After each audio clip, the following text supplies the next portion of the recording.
13,000 individual naman po sa Ilocos Region sasailalim sa Cash for Work training tungo sa food at water security. Para sa detalye ng balitang yan, kasama natin Idol Matthew Pacheco. 104.7 IFM Report.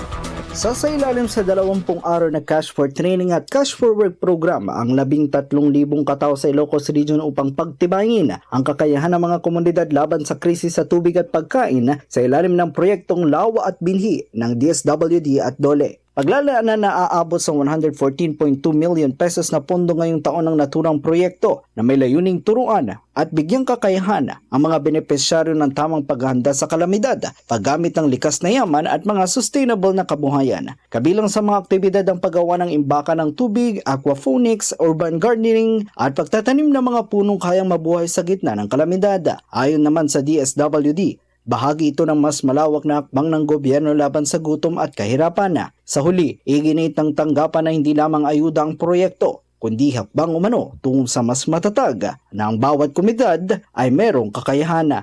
Kasama mo mula rito sa IFM Dagupan, ito si Idol Matthew Pacheco, Tatak IFM. IFM News. IFM News. IFM News.